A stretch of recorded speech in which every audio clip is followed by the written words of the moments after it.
তো এই দেখো আমি কি কি রান্না করেছি। এই যে এখানে সরপুঁটি মাছ রান্না করেছি, চিংড়ি মাছের মালাইকারি, পোলাও, এগুলো সব আমি রান্না করেছি। আর এইদিকে রান্নার দিদি কাতলা মাছের মাথা সব কিছু রান্না করেছে রান্নার দিদি। তো সবাই মিলেই কিন্তু রান্না করেছি। এই যে আমাদের বৌদি দেখছো, বৌদিরও কিন্তু রান্না করেছে। আর এইখানে সবাই বাচ্চারা খেতে বসে গেছে। আর এটা হলো আমাদের জ্যাঠতো দাদা, যে বৌদিটাকে তোমাদের সবসময় দেখাই, এই হলো সেই দাদাটা। তো এইখানে এই বৌদি কিন্তু, এই যে সেই বৌদি কিন্তু এখানে সবাইকে খেতে দিয়ে দিচ্ছে বাচ্চাদের, কারণ অনেকটা দুপুর হয়ে গেছে। আর এখানে এই যে নারকেলের দুধ দিয়ে পায়েস রান্না করে, তো নারকেলের দুধ আর গরুর দুধ দুটো মিলেই হয়েছে পায়েস রান্না। তো এখানে এটাই আমাদের নিয়ম, আজকে খেতে হয় নারকেলের দুধের পায়েস। আর সৌরভ আর সম্পূর্ণও এইদিকে খেতে বসে গেছে। আর রান্নার দিদি তো সেই সকাল থেকে রান্না করেই যাচ্ছে, কারণ এখনও চিকেন রোস্টটা রান্না হয়নি।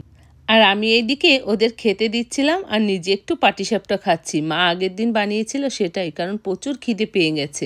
আর এই যে দেখো সেই চালের গুঁড়ো দিয়ে যে নাড়ুটা বানানো হয়, সেটাই এখন মাসি বৌদি সবাই বানাচ্ছিল। আর কি জন্য যেন হাসাহাসি করছিল। বিয়েবাড়িতে তো হাসি মজা গল্প চলতেই থাকে বলো। তো নাড়ু বানানো আর আমাদের শেষ হচ্ছে না। তো সন্ধ্যা হয়ে গেল প্রায়, এখনও জামাইরা কেউ আসেনি। এই দেখো বিকেলবেলা সব বাচ্চারা খেলছে, কিন্তু আমাদের এখনও ভাত খাওয়া হয়নি। কারণ আমরা জামাইদের আশায় বসতে বসতে এখন ভাত খেতে বসে গেছি। সব বোনেরা, মাসি, বৌদি সবাই ভাত খেতে বসে গেছি। আর সম্পূর্ণ এদিকে বলছে যে তুমি কোনো কাজ করনি মা। আসলে আমাকে খ্যাপাচ্ছিল। আসলে মৌ আর বিজু তো কোনো কাজ করেনি। আমি বলছি না, আমিই সবচেয়ে বেশি কাজ করেছি, নাড়ুও বানিয়েছি আবার রান্নাও করেছি। তো এইসব নিয়ে সব কে কোন কাজ বেশি করেছে সেটা নিয়ে গল্প করতে করতেও কিন্তু ওরা বাজার থেকে চলে আসলো। তো বাজারে আসলে ওরা সেই সকালে গেছে, যেহেতু বৌভাতের আর বাড়িতে কদিন খাওয়া হবে, সেই সব মাছই অর্ডার দিতে ওরা পিরোজপুরে গেছে।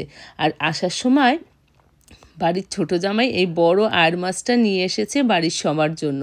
আর আনার সাথে সাথেই দিদি মাছ কাটতে বসে গেছে, কারণ যেহেতু হবে আইবুড়ো ভাত একটু পরেই, তা বলল দিদি এত বড় মাছটা এনেছে, আমি একটা আইবুড়ো ভাতের জন্য চট করে রান্না করে দিই। তা দিদি এখানে বসেছে মাছ কাটতে, আর আমরা এইদিকে দিচ্ছি জামাইদের জন্য খাবার বাড়ছি। তো চয়নকেই বলছিলাম যে এখন আর তোর আইবুড়ো ভাত দেওয়া হবে না, সেটা দেওয়া হবে রাতের বেলায়। আর এখন আমি জামাইদের জন্য খেতে দিয়ে দিই, কারণ আইবুড়ো ভাতে একটু সবাই মিলে ছবি তুলবো, আনন্দ করব, এভাবে তাড়াহুড়ো করে হয় না। তখন প্রায় সন্ধ্যা হয়ে গেছিল, তাই ওদের খেতে দিয়ে দিলাম।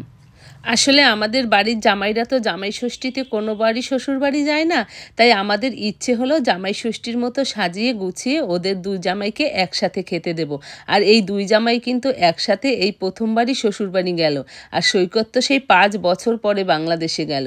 তো সেই জন্য একটু দুই জামাইকে বেশি বেশি সমাদর করা হচ্ছে। আর এই দেখো শালা বউ তো দুই জামাইকে মাছের মাথা খাইয়ে দিচ্ছে, ভিডিও করছে, ছবি তুলছে। তো এখানে শালি বলছে না, বৌদি কেন একা খাওয়াবে, আমিও আমার জামাইবাবুকে মাছের মাথা খাওয়াবো। তো এই যে বড় শালি প্রথমে খাওয়াচ্ছে, সেটা দেখে আবার ছোট শালিও আসলো, না তুই একা কেন খাওয়াবি, আমিও জামাইবাবুকে খাওয়াবো। তো এইসব নিয়ে হাসি আনন্দ চলছিল আমাদের। বিয়েবাড়িতে তো আসলে প্রত্যেকটা মুহূর্তই আনন্দের হয় বলো। আর সবাই মিলে একসাথে যে কতদিন পরে ছিরামকাঠিতে যাওয়া, মৌও বিয়ের পরে এই প্রথম গেল মাসির বাড়িতে। তো সবাই মিলে একসাথে একটা অন্যরকম আনন্দের দিন ছিল সেটা। তো এইদিকে কিন্তু আমার মায়ের নাড়ু বানানো এখনও শেষ হয়নি। মা এইদিকে আবার অন্য রকমের নাড়ু বানাচ্ছে, এটা হলো গোটার নাড়ু। আর এই নাড়ুটা দেওয়া হবে ফুলসজ্জায়। আর আমাদের মধ্যে না ফুলসজ্জায় বউ আর বরকে বড় বড় নাড়ু মোয়া দেওয়া হয়। তো এখানে গোটার নাড়ুই বানাচ্ছে। আর সম্পূর্ণা বলছে তোমাদের সারাক্ষণ আমি ভিডিও করি, আমাকে তোমরা একটুও দেখাও না। তাই ওকে আমরা দেখাচ্ছি আর ওকেই ভিডিও করছি যে আয় তোকে একটু দেখাই। তো এই যে ওকে দেখাতে দেখাতে কিন্তু আমাদের নাড়ুগুলো অলরেডি হয়ে গেছে। ছোট নাড়ুগুলো বানিয়েছে সবার জন্য, আর বড় নাড়ুটা বানিয়েছে ফুলসজ্জায় দেওয়ার জন্য। আর তারপরেই কিন্তু আমরা বেরিয়ে পড়লাম পার্লারে যাওয়ার জন্য। মানে পার্লারের যে মেয়েটা বউকে সাজাবে বা আমাদের সাজাবে, তার সাথেই কথা বলতে। এতদিন শুধু তার সাথে আমরা ফোনেই কথা বলেছি, তাই সামনাসামনি করে কোনো কথা হয়নি। তাই আজ আসলাম সামনাসামনি তার সাথে কথা বলে, কখন কে আসবে টাইম ঠিক করতে, আর কে কীরকম সাজবে সেটা নিয়েও আলোচনা করতে। আমি তো বলছিলাম আমি চুলই বাঁধবো না, আমার চুল শুধু খুলে যায়। তো বললো আসো দিদি, আমি সুন্দর করে বেঁধে দেবো। তো সব কথা বলে চলে আসলাম আমরা দাদার দোকানে। আর দাদা আমাদের জন্য নিয়ে আসলো স্পেশাল অর্ডার দিয়ে চা, কারণ বোন জামাইবাবু সবাই এসেছে, তাদের জন্য আর কি চা নিয়ে আসলো। তো এসে দেখছি আমার মা এখনও মোয়া বানিয়ে যাচ্ছে। মানে প্রায় রাত হয়ে গেছে অনেকটা, তাও মোয়া নাড়ু বানানো আর শেষ হচ্ছে না। এই যে এখানে বানিয়েছে খইয়ের মোয়া, আবার তার মধ্যে আছে ঝুনঝুনি। তো এগুলো সব বানাচ্ছে ফুলসজ্জার রাতে বর বউকে দেবে সেজন্যই। তো এখানে কিন্তু অনেক মোয়া বানানো হয়েছে, ছোট ছোটগুলো আমাদের জন্য আর দুটো বানানো হয়েছে ফুলসজ্জায় দেওয়ার জন্য। আর এই যে দেখো সারাদিন বসে যে তারা নাড়ুগুলো বানিয়েছে সেগুলোই রাখা হবে এই মাটির হাঁড়িতে। তো 5টা নারকেল দিয়ে 5 রকমের নাড়ু হয়েছে, আর 5টা করে একটা হাঁড়িতে রাখতে হবে। তো প্রথমেই আগে 5 এতে মিলে ধান দুব্বো দিচ্ছে ওই হাঁড়িগুলোর মধ্যে, আর এক একজনে এক এক রকমের নাড়ু রাখবে এক একটা হাঁড়িতে, এটাই নিয়ম। তো এই যে ক্ষীরের সাজগুলো মা আগে রাখছে একটা হাঁড়িতে, তারপরে মৌ রাখছে একটা হাঁড়িতে এক রকমের নাড়ু। তো এই যে আমাদের আর একটা বোন আছে সে রাখছে আর এক রকমের নাড়ু।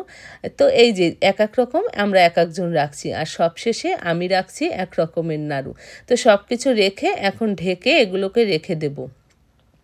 আর এই হাঁড়িগুলো কিন্তু বউ এসে মানে বিয়ের পরের দিন যখন বউ প্রথম এই বাড়িতে আসবে তখনই এই হাঁড়িগুলো খুলে নাড়ু বের করবে, আর তখনই বর আর বউ এই হাঁড়ির নাড়ুগুলো খাবে, এটাই আমাদের নিয়ম।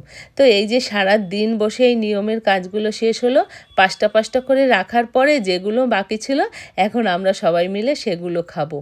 তো এই যে ক্ষীরের সাজ খাচ্ছি আমরা সবাই মিলে, আর এখানে হাসাহাসি করছিলাম। মাসি কিন্তু তার মেয়েকেই বড় ক্ষীরের সাজটা দিয়েছে, আমাদের ছোট দিয়েছে। তো যাই হোক এটা নিয়ে আমরা হাসাহাসি করছিলাম। আর এই দিকে কিন্তু আমরা রেডি করছি আইবুড়ো ভাতের জন্য খাবার থালা।